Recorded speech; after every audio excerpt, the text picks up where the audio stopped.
Hi everyone, thank you all for joining. Today we have the great honor and privilege of having Miss Lisa Moran with us.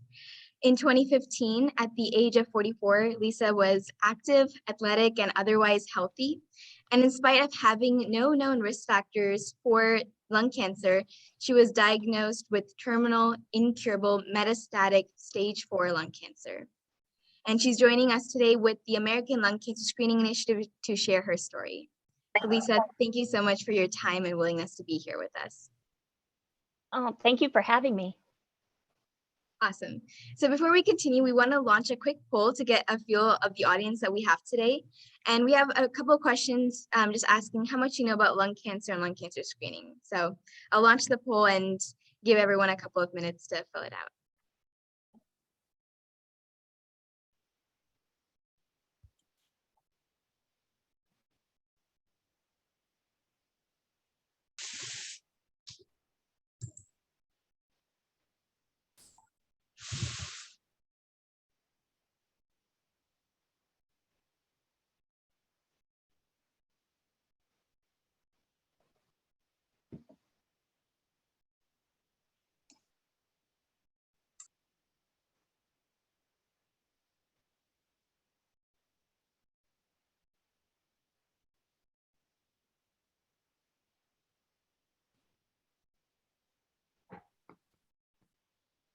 Okay, awesome. So I think we have a lot of our responses in.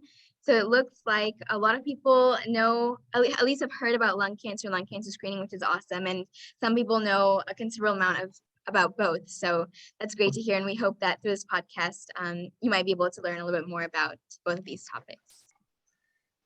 And before we continue, we just want to introduce ourselves. So my name is Priyanka, and I'm the program director of the American Lung Cancer Screening Initiative, and we'll share more about our organization in a couple of minutes. And with me, I have Anish Gogilam. And our ALCSI, or the American Lung Cancer Screening Initiative, is a nonprofit organization that works to raise awareness about lung cancer and lung cancer screening. I'm just going to share my screen with a couple of slides about our organization. We are a team of over 200 students and doctors located across the United States. And we do the work that we do because lung cancer is the deadliest cancer in the world, causing more deaths than breast, prostate, and colon cancers combined. And lung cancer causes about 380 deaths per day in the US alone. And lung cancer is very fatal because currently many patients are being diagnosed at a late stage when the cancer has grown and spread to other parts of the body. But lung cancer screening is an effective imaging technique that can be used to screen for lung cancer and has been shown to catch lung cancers early. However, less than 6% of people at high risk for lung cancer are currently getting screened. And the screening rate for lung cancer is much lower than the screening rates for breast, cervical, and colon cancers, which are about 70%.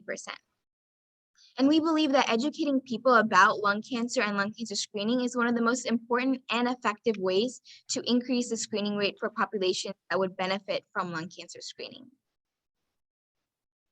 So far, we have given over 120 presentations on lung cancer and lung cancer screening to universities, hospitals, medical schools, and organizations around the US, as well as India, Canada, Brazil, and Mexico, reaching over 10,000 people. And over the last year, we worked with 105 mayors from every single US state to issue proclamations recognizing November as National Lung Cancer Awareness Month. And we've also had the opportunity to work with several leaders at the state level, including Arizona State Senator Leila Alston, who's a lung cancer survivor, Pennsylvania Governor Tom Wolf, and the Lieutenant Governor of Colorado, Diane Primavera, to increase awareness of lung cancer screening. And in addition to our education, outreach, and advocacy efforts, we recently started a podcast series to share the personal side of lung cancer and provide a platform for lung cancer survivors and advocates to share their stories. And last fall, ALCSI worked with the US Congress members and senators to draft and advocate for the first ever House and Senate resolutions recognizing the importance of early detection of lung cancer through screening. And in December 2020, the Senate resolution was passed with unanimous consent, marking the first time the US Senate has ever recognized the importance of screening. And ALCSI has also actively worked with Representative Brendan Boyle and Senator Tina Smith to draft and advocate for Catherine's Law for Lung Cancer Early Detection and Survival Act of 2021. And lastly, we want to end by talking a little bit about lung cancer screening. Lung cancer screening is done using a low-dose computed tomography scan, and this scan uses low radiation doses, is pain-free, and takes less than 5 minutes to complete. And the United States Preventive Services Task Force, also known as the USPSTF, sets guidelines for who should be screened for lung cancer. And right now, they recommend that people between the age of 50 and 80 who have a 20-pack-year smoking history or more, and who are current or former smokers who quit within the past 15 years, get annual low-dose CT scans. And 1 pack a year is defined as smoking on average 1 pack a day for 1 year. Therefore, 20-pack years can be meant by smoking 1 pack a day for 20 years or smoking 2 packs a day for 10 years. And so if you know anyone who might be eligible for lung cancer screening based on the criteria listed in the previous slide, please share the link given by the QR code so that they can contact one of our doctors about lung cancer screening. And finally, we want to highlight that there are other risk factors for lung cancer in addition to smoking, such as exposure to asbestos, a family history of lung cancer, COPD, and previous radiation therapy to the lungs. And it is important that we recognize these additional risk factors because a large number of people in the United States who have never smoked still get lung cancer. So without further ado, we'll jump right into the podcast. We have a couple of questions prepared for Ms. Moran, and we'll also have a Q&A session at the very end where you all can submit any questions you have for Ms. Moran. And this podcast is being recorded and will be shared on our Spotify, Anchor, Google, and Apple Podcasts, as well as our YouTube channel. So first off, Lisa, could you please introduce yourself and share your background? Hi, I'm Lisa Moran. I'm from Ohio. I lived in Colorado for 22 years and recently moved back to Ohio. I am single. I have a dog, Lainey, no children. I was a letter carrier on walking routes when I was diagnosed. Before my lung cancer diagnosis, I was healthy, had no health issues or anything until the diagnosis, and that diagnosis, it was stage 4 already when it was discovered. You mentioned that it was stage 4. Is there anything aside from that that you'd like to share specific about the diagnosis? I had a intermittent persistent cough, and I was getting through work. At work, I was walking 6 to 12 miles a day, and I was getting through work fine, but I was also exercising after work, and I was in a runner's club, and when I was running, I would lose my breath easy, and I couldn't increase my pace on my runs. And I decided to climb the Manitou Incline. It's an old cog railway that runs up the side of Pikes Peak. And I did the incline for the first time, and it was really easy on my legs, but I kept having to stop every couple steps. It's like a stairway, and I had to stop to catch my breath. I made it to the top, and I took a break. I ran down back to my car. It was a 4-mile run back down to my car. And then when you tell everybody I did the incline for the first time, they all want to know, how was it? And I kept hearing myself say over and over that it was easy on my legs, but I kept having to stop to catch my breath. And people would say, well, that's altitude. And but at the time I was living and working at altitude, so it should not have been as hard on my lungs as it was. And I wanted to do the incline again, but decided that I needed to see a doctor and find out what the breathing issues were before I attempted to do that again. And I, at the time, did not have a primary care physician. And the only reason I picked the doctor that I went to was because I knew where the office was located because I had delivered mail to them. And it just so happened that the office I picked had an in-house x-ray. So it wasn't I met with the doctor, told him, and I didn't mention that I had been to like urgent care type facilities over the last 6 months, previous 6 months, thinking that I had bronchitis. And one time they said, oh, well, you have postnasal drip. Well, at that time I did have a pretty bad head cold, but I told them I cough all the time. And they just gave me some over-the-counter remedies for the postnasal drip and didn't suggest any follow-up appointments or anything. Another doctor said, oh, well, you have the tail end virus of the virus that everybody had this summer. Well, and he also gave me codeine cough medicine. Well, the cough went away for 10 days while I was taking that medicine, but it returned, and he didn't suggest any follow-ups or any x-rays or anything. So when I found a primary care physician and I told him about, going to these doctors, and he said, well, let's do an x-ray. And so it wasn't a let's schedule an appointment for you to get an x-ray.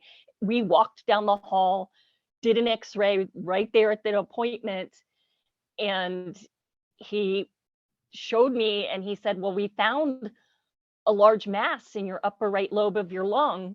He said, I just from an x-ray, I can't say this is the cause, but we need to find out what this is. And so he referred me to a pulmonologist. And from there, we did more tests. I did a CT scan, a PET scan, bronchoscopy, which is a scope biopsy where they go down and take a sample of the tumor.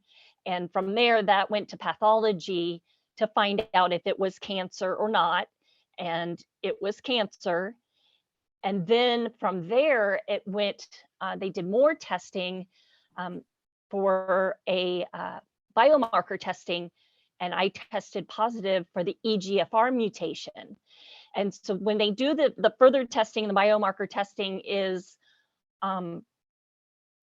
so you can find the specific treatment that is right for your cancer. So because I had the mutation, there was an FDA approved targeted therapy that I started taking as my treatment.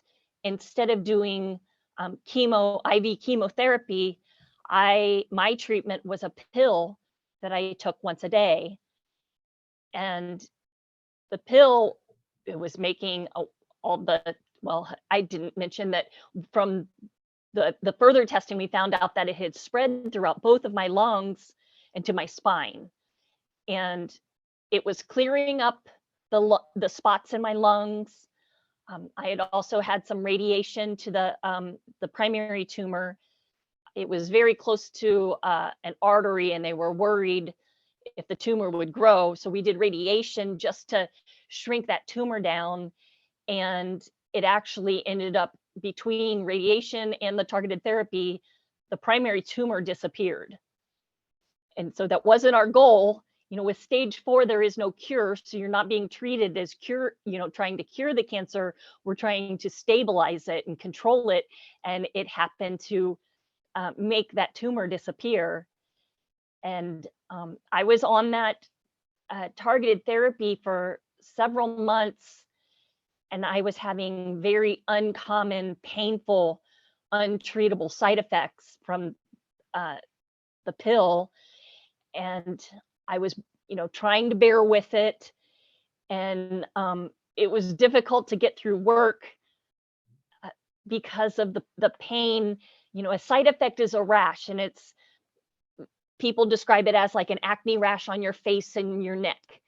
Well, my rash was my face, my neck, my scalp. It skipped my torso, started on my thighs, and was going down and moving below my knees. And it was more than an acne. It was kind of like more, I would describe it more like blisters. And I was delivering mail in the middle of the summertime. And so I was wearing pants to work, and it hurt to wear pants. I had like bike shorts that I would wear underneath to not have the pants rub on my legs. And, you know, I was making it through the day, and I had a new side effect, and I had reported it to my oncologist, and they called back within, like, it was one of those like 10 or 15 minutes. And so, you know, when they call you back immediately, you know something's wrong. And the office said, that's not a side effect. The doctor needs to see you now. But by now they meant 3 days from now when she has an appointment available.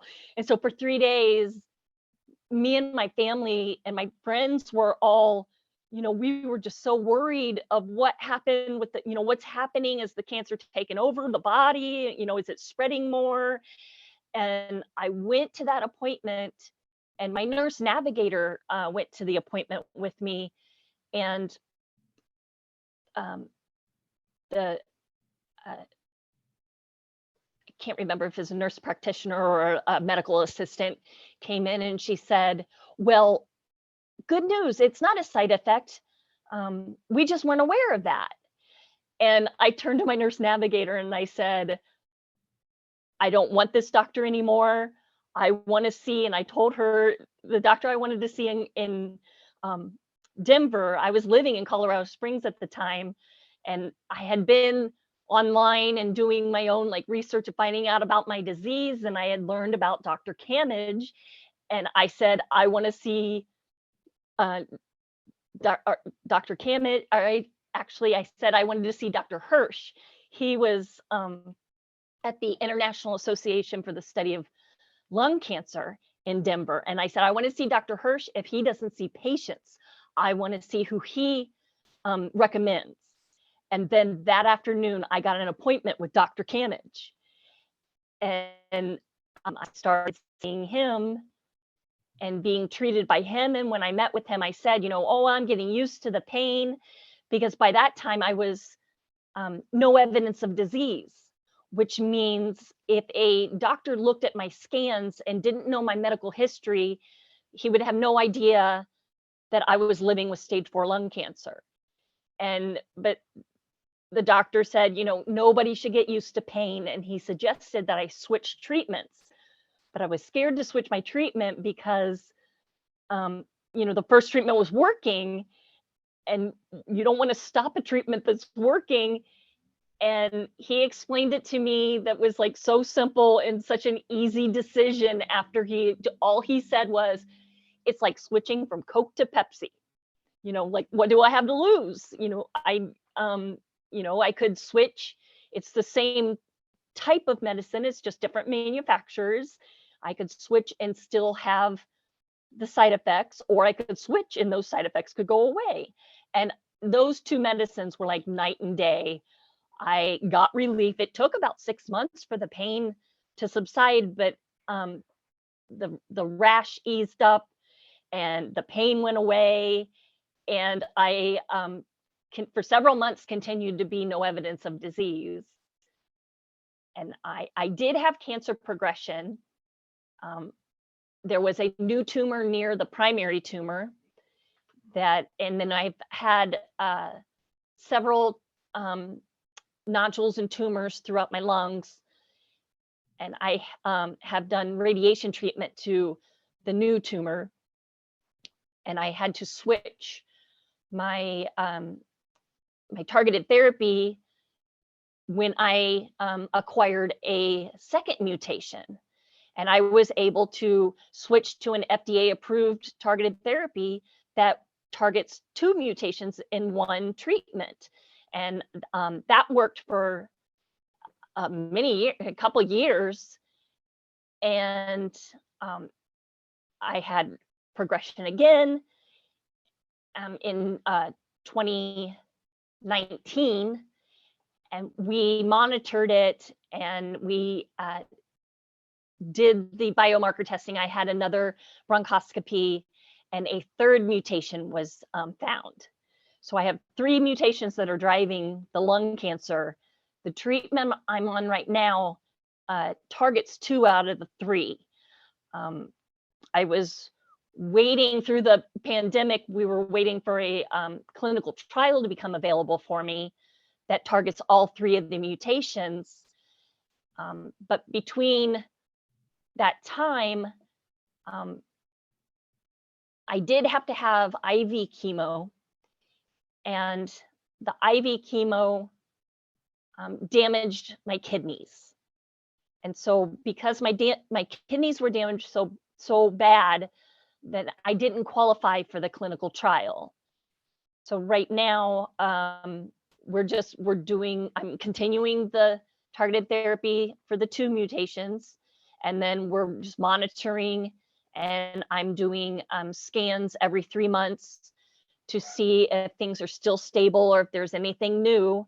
And then if we find something new, we will, start that process over again of doing the biomarker testing to find out, do I have a 4th mutation, or has the cancer mutated from non-small cell to small cell, or, there's more tests and things to do if the cancer does progress. Well, thank you so much for sharing more about the timeline following up to and after your diagnosis. I think it's really helpful to have that background. And as you know, as with your experience, I think for many patients diagnosed with lung cancer at a young age, they start to feel maybe a shortness of breath or chest pain and these other symptoms of lung cancer without knowing that it might be lung cancer, and have to undergo several follow-up tests before they're able to even get a diagnosis. And so I know you touched upon this a little bit, but just wanted to ask what the experience was like when you received your lung cancer diagnosis, and maybe what was going through your mind, and if it ever crossed your mind that it could be lung cancer. It could be lung cancer never crossed my mind until they found the nodule. They found the primary tumor.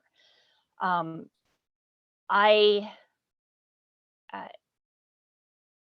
was a non-smoker at the time. I did smoke in my teens and my 20s, but I hadn't smoked for 15 years. At that time, I was athletic. I was otherwise healthy. I had no issues besides that cough. And through the diagnosis process, I did have plantar fasciitis, and I went to a foot doctor, and he gave me exercises to stretch my foot. And then through the diagnosis, I found out I have a tumor on my spine at L5. And so the plantar fasciitis is actually a side effect of the tumor on my spine. So that my only symptoms was plantar fasciitis and a consistent cough.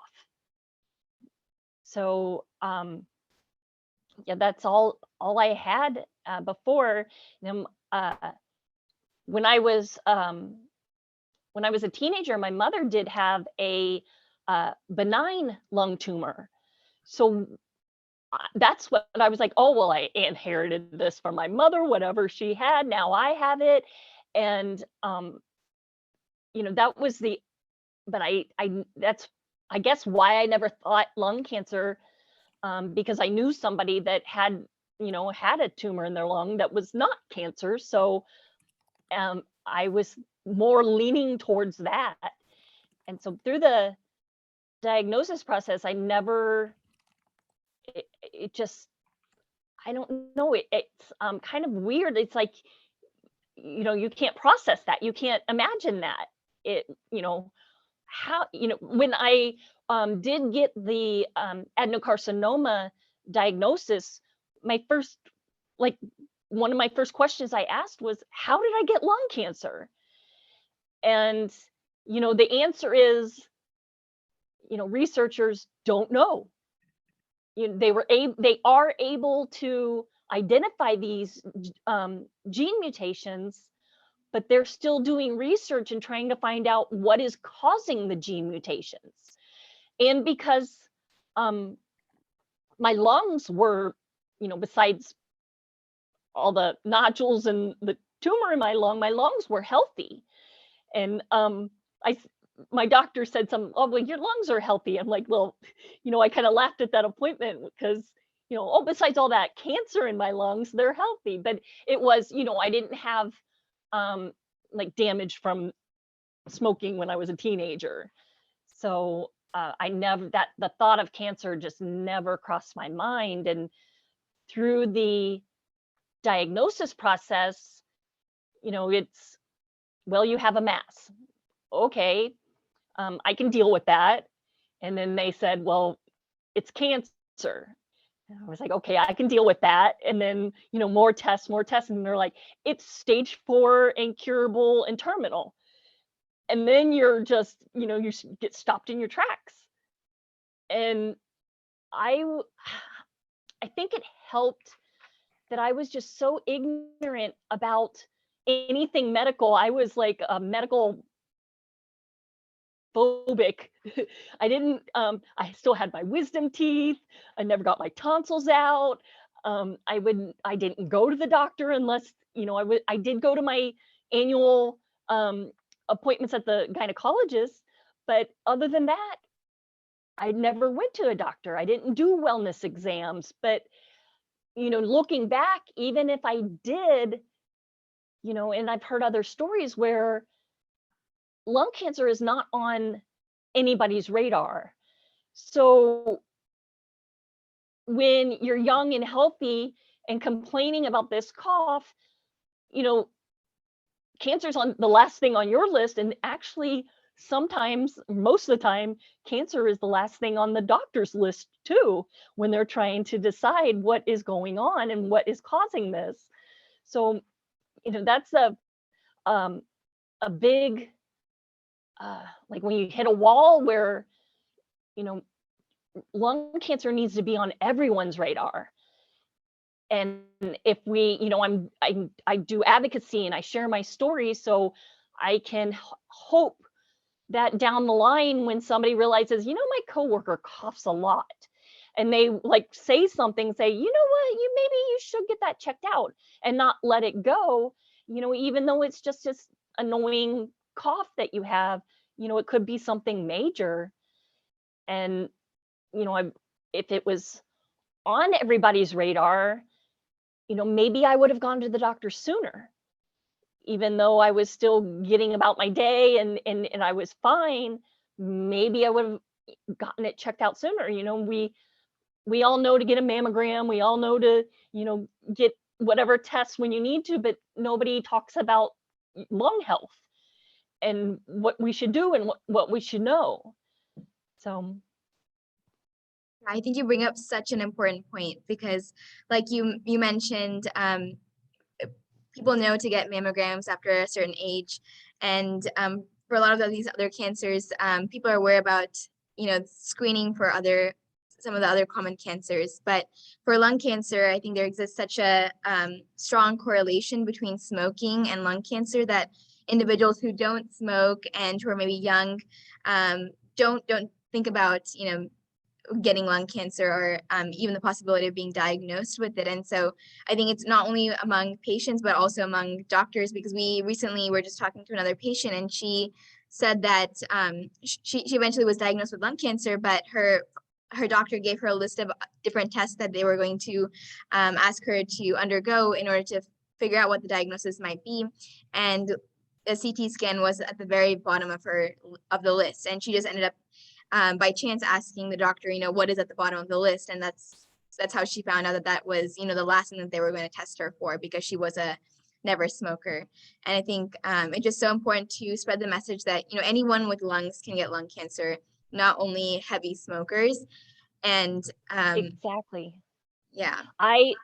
When I was diagnosed, the only thing I knew about lung cancer was what I learned in elementary school health class. And what did they teach you?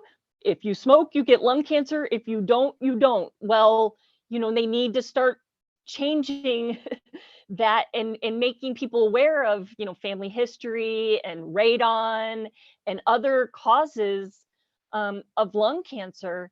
So, when I was diagnosed, that made me angry. I was just, that's when I just started posting on my Facebook page and sharing with all of my friends and family. I wanted everyone to know about lung cancer, and I wanted everyone to know that I had lung cancer, and it wasn't because I was a smoker, and that they could get lung cancer too. It's one in 15 men and 1 in 17 women in the United States are going to be diagnosed with lung cancer this year. And that's just, it's unbelievable when you think about it. And when you think that a majority of them are, former smokers, like I was, or never smokers. I think that's it's so important that we emphasize that. And it's a considerable portion of individuals diagnosed with lung cancer who are never smokers. Upwards of 10 to 20% of individuals diagnosed with lung cancer are never smokers. So, I think more research is being done in the field that's really showing that. But there has been such a long-standing correlation and stigma even between smoking and lung cancer that we need to work as a community to kind of start to move away from that stigmatization. Yes. It's, when you think about it, like if somebody says, oh, I have breast cancer, they don't ask, oh, did you wear underwear or bras? Is that why? It's like it's almost, they're not blaming the survivor, but it's like we need to know why. How did you get this? What did you do? And with lung cancer, the first thing is, oh, were you a smoker? Well, surprisingly, no. And it's just, it's important for everybody to know. And then with the screening, now the guidelines are linked to smoking, because we do know that smoking can cause lung cancer. And so we have the screening, but from the work that you're doing and advocacy that the survivors like me are doing, we're going to change that, and lung cancer will be on everyone's radar. And maybe we can turn it into, when you turn 40, you should get your mammogram. Maybe when you turn 40, you get your mammogram and you get screened for lung cancer. We're working on that, and we'll make that change. And hopefully, with early detection, the reason why you do screening is to, for early detection. And the earlier you find lung cancer, the more chances of a cure and being cured of lung cancer. And, that's early detection is key for survival. And, when I was diagnosed at stage 4, I had a 3 to 5% chance of living 1 year. And, here I am in August, I'm celebrating 7 years after diagnosis, and I'm still here because that's, because of research and the treatments that I've been on. And so that's why I always advocate for research and for awareness. And at the beginning of the podcast, you had mentioned the Lung Cancer Awareness Month, and asking cities to proclaim November as Lung Cancer Awareness Month. And the ribbon behind me was signed by the mayor of Kettering. I moved back to my hometown in October, and within a couple of weeks, I contacted the city and I said, can we make November Lung Cancer Awareness Month? And they said yes. And I was able to go to my city council meeting and share my lung cancer story. And I presented a ribbon city council and to the mayor. And it's just something that we need to keep doing, and kind of pound the pavement and make people aware of this disease and change their perspective from what they learned in elementary school health class to, for today's standards of why people are getting lung cancer and how you can get it and prevent it. I can't even begin to imagine the amount of change that the diagnosis has brought to your life, and how much overnight almost your life completely changes. But can you please describe how exactly, in what ways did the diagnosis change how you approached your day-to-day life? Oh, wow, it changes everything. You, like, I realized that you just take advantage of, not take advantage, but you just don't notice everything. And when you're diagnosed, and it's especially with stage 4, um, when you're told, you're incurable and you're terminal, and you don't know how long you have to live, then you start living differently, and you start looking at everything differently. And, there were some things that, I had a coworker that was just one of those people that every time we had to work close together, he just made me anxious, or just, it was just like, can we put distance between us, kind of thing, instead of working so close. And then after my diagnosis, I was like, he doesn't bother me. It was just kind of that thing, that saying of like, don't sweat the small stuff. And I learned how to do that. And I was able to do that. And then I was able to translate, um, my quality of life in my medical life to my quality of life in my home life and in my work environment. And so I learned a lot about quality of life. And, if you don't have a good quality of life, you can make changes. Like, we changed my treatment to a treatment that didn't cause me so much pain. And, I changed, I made lots of changes. And um, it also allowed me to be closer with a lot of people. And, like I was saying, like, you just take advantage of your friendships. And to me, it was just like, I after I was diagnosed, I used the word lucky more than I had used it in my entire life. I was just, I was so lucky to have these friends. I'm so lucky to be in whatever situation I was in. And it kind of how it turns into, I don't have to go to work. I get to go to work, and I don't have to do this. I'm like, I get to do this. And so your your attitude just changes everything, about everything. And like, for me, that just the smallest events of, what, in 2 weeks I'm going to have lunch with my girlfriend, that ended up being an event on a calendar. I have a day planner, and I still am on a paper book day planner instead of on my phone, but I write in all my, um like, all my events, and just going to lunch, like, before lung cancer, you just say, yeah, I'll see you next Wednesday, we'll have lunch, okay.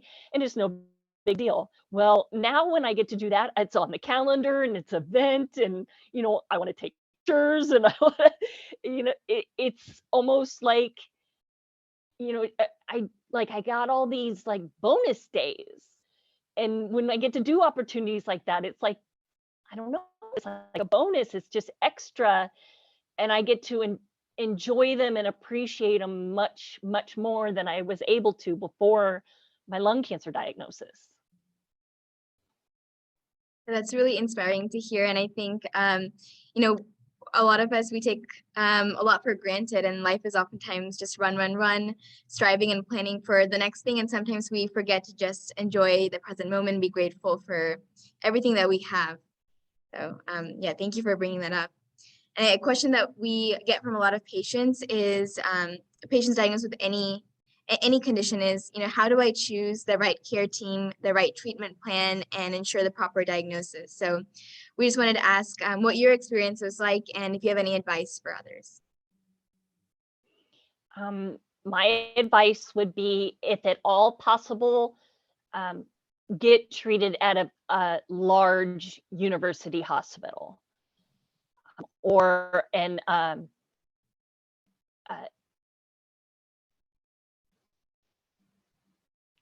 a research hospital is good. If not, you know, you need to be your own advocate, and learn about your disease, and join patient groups on Facebook, and follow like foundations, like the Go-To Foundation or Longevity, and learn about the different options and treatments that are available, so then you know that you could ask your doctor.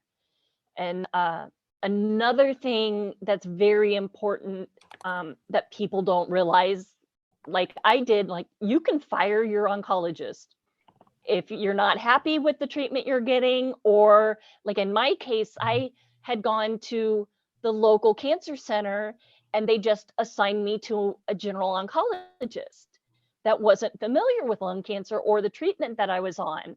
But at the time, I didn't know that. You know, I just thought oncology is oncology, and you know, they wouldn't give me a doctor that didn't know about cancer.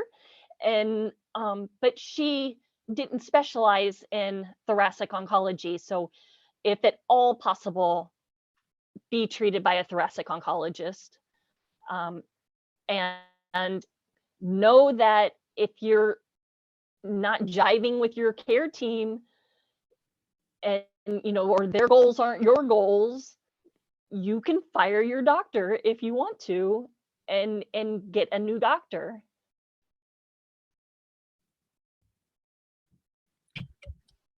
So I was also curious, had you heard about lung cancer screening prior to your diagnosis? And if so, did you have any concerns or any misconceptions that you realized that weren't necessarily true? I did not know about lung cancer screening before my own diagnosis, and getting involved in advocacy.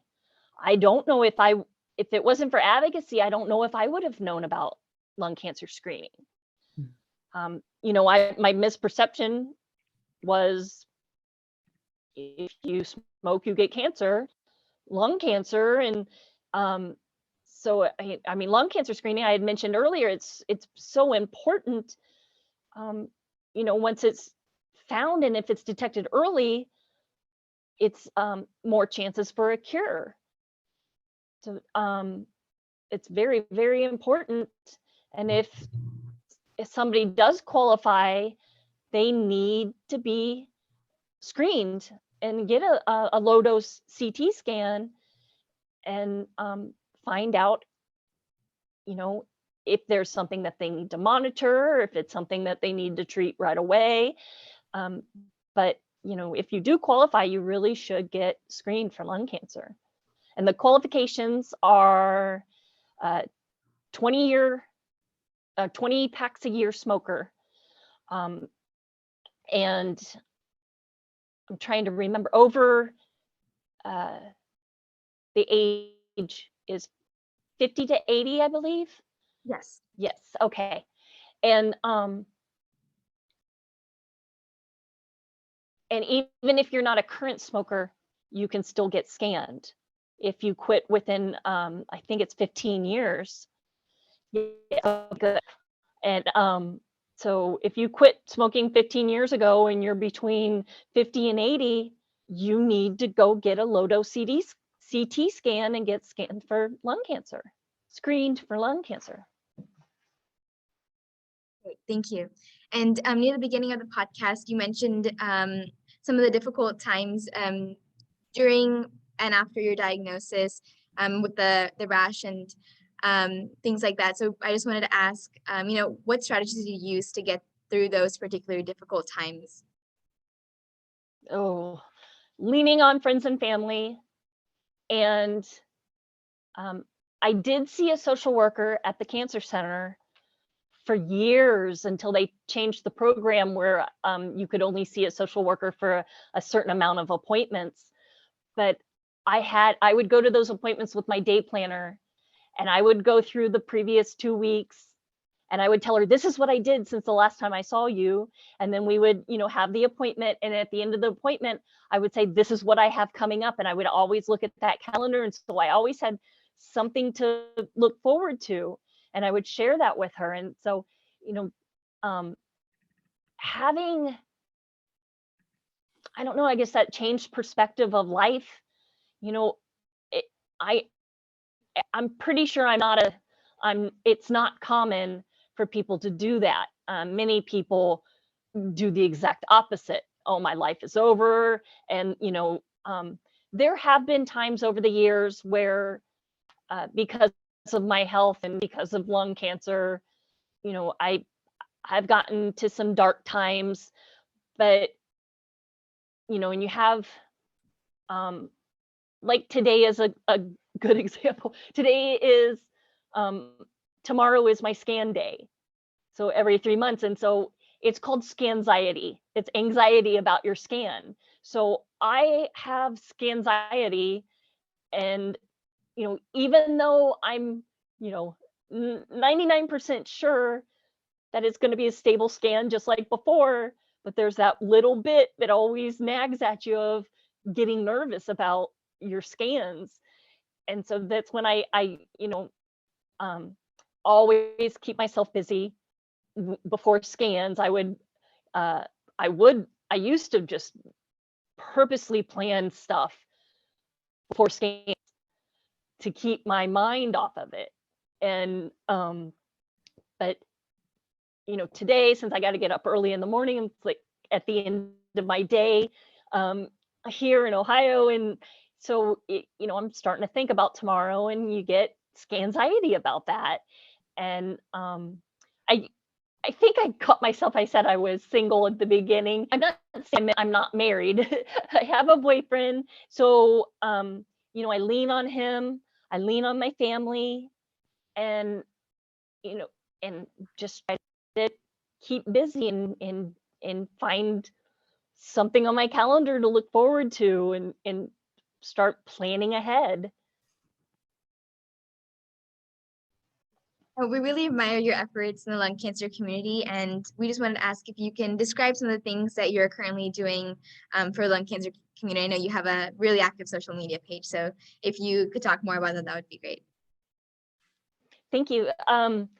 Yes, I do post and share my lung cancer experiences and my health experiences on social media. And I am at the very, very beginning stages of planning a white ribbon build, like the ribbon behind me. And so we will be making ribbons to hand out to survivors and supporters of lung cancer awareness. And my newest venture has been a hobby of mine is pinup modeling. And I have been very open about my lung cancer diagnosis through the pinup community too. So, my advocacy has gone from, last month, I was in virtual meetings with Congress trying to ask for more research funding. And now in my pinup, I have, shared my lung cancer story and that community and made more people aware and of lung cancer that way. Thank you so much, Lisa, for taking time out of your day to share your story with us. Now I'd like to open up the floor for our audience to ask you any questions they may have regarding you or your story and just your journey overall, and if you feel comfortable answering them. So if you guys would like to ask Lisa a question, please put it in the chat or just unmute.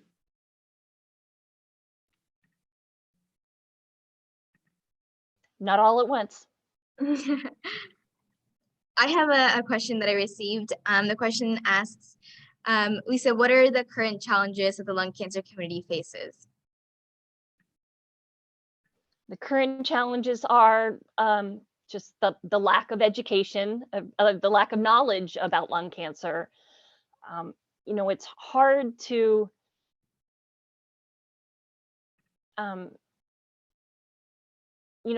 we know that it's not the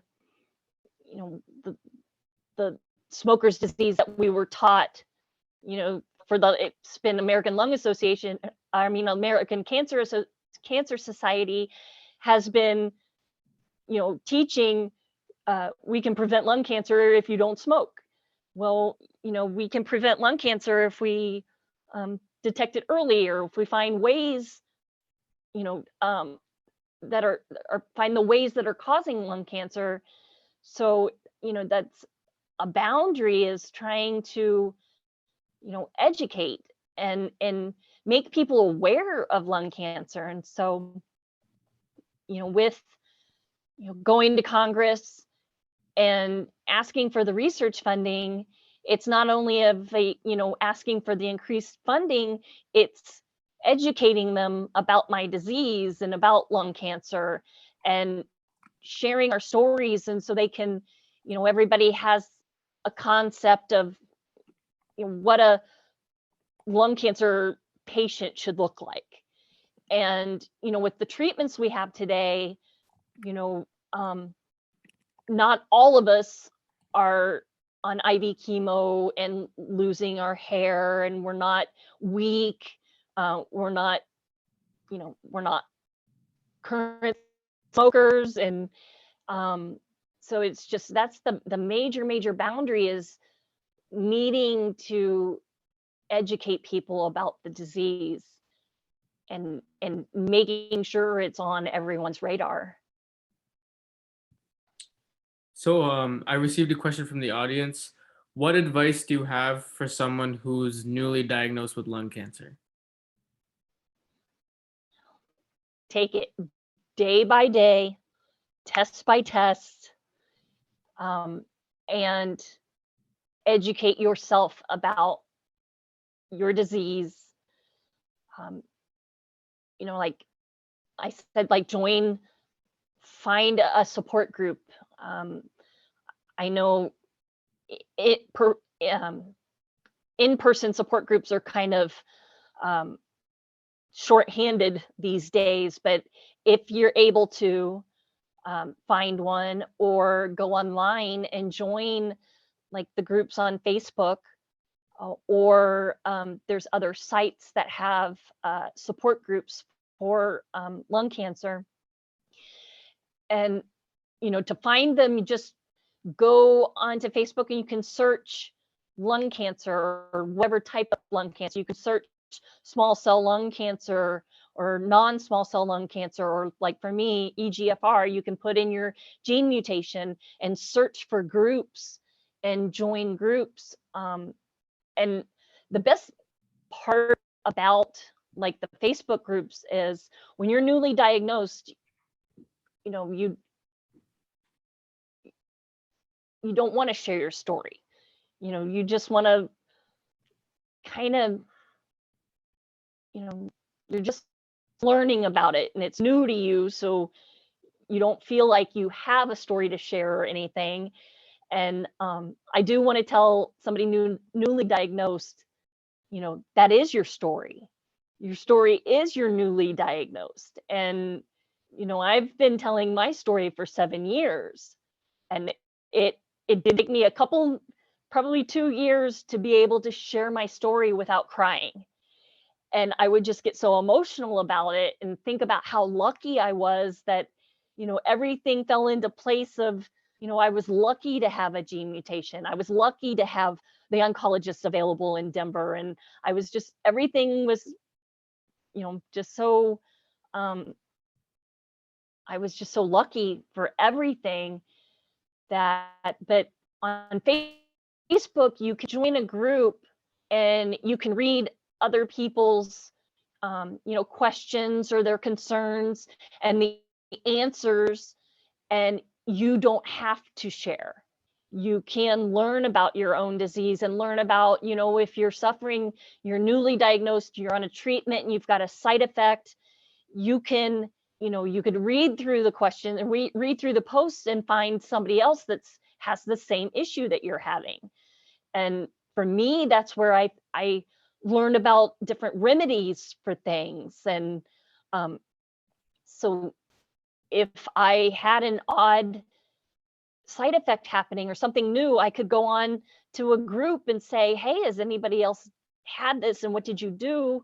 And you can have 4 or 5 different answers of, I did this and it helped me. I did, and everybody has something different that they did that helped them. And so you have, a couple choices of, I think I'll try that. And then if that doesn't work, you've got, 2 or 3 more to try out. And so it's helpful to find your community and to have somebody to like have questions with and